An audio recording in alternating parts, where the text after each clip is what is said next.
I'm Barbara Heesiger. I work at Pure Language Development School. How are you finding, Mel, how are you finding using the spelling file into your classroom practices? Mentoring two teachers. One's a new graduate. Coming in as a new graduate teacher, you The don't spelling know file contains what's expected. pathways and So I'm very lucky. I programs check and this is my resources Bible. to help them teach literacy, especially phonological awareness to our students.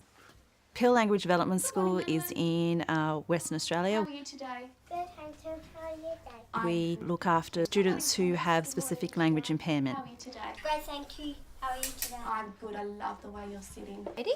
Point over here. Point at the letters, Will. I wanted to get some reflection as to whether the spelling file is actually current with practices and is actually supportive enough for them. What do you think it might be? I helped the school develop pathways, especially with literacy. In the past, I've done quite a lot of extensive research into what would be a better way of having our students to retain phonic knowledge. Do you find that there are enough resources in there to be able to look at phonics in your classroom? Yeah, definitely.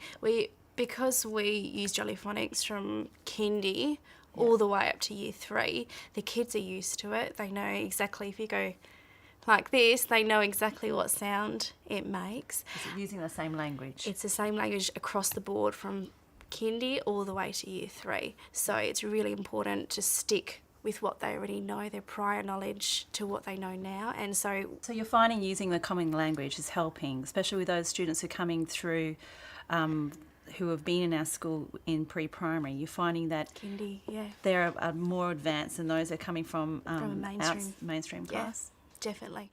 Our students need to have more opportunities to learn concepts. They need to be highly scaffolded, and they need to have high repetition of things, but with variety.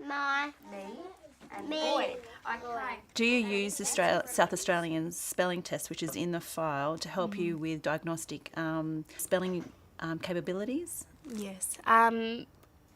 This year and last year, it was really hard to judge what they did know and what they were just rote learning. But this term, we've actually bought the new revised test B, and that's just helping because they don't know the words. Yeah, 'cause they haven't seen it before. They haven't seen the words. So it is helping me to realise, this is where they are actually at. Now, Jess, I know that you were feeling that the spelling file wasn't catering towards the kindies and pre-primaries. You went about and started implementing a kindergarten pre-primary aspect of the spelling file.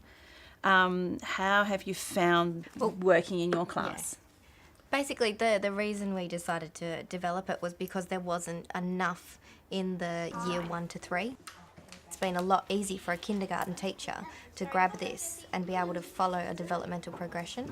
Yeah, because I don't know about you, but I'm also finding there's not a lot of information for kindergarten And age groups. pre-primary. Yeah. Yep. Yeah, what would be good is if you are able to maybe after term 1 next year put out a feedback, not for kindy and pre-primary teachers, but year 1 teachers, to see if there is a difference between the students from last year's to this year, because they would have been using this. We can presume when we actually need to make sure that we have enough evidence to show that it is good, and yes, everyone is using it, and it is user friendly. 6, 5, 4, 3. I'm trying to develop a pathway now for numeracy that ties in the New Australian curriculum, as well as First Steps Mathematics, which we found would be more beneficial for our students because it breaks down concepts a bit further and provides more of a scaffolded environment which our students benefit most from. So that's my focus at the moment.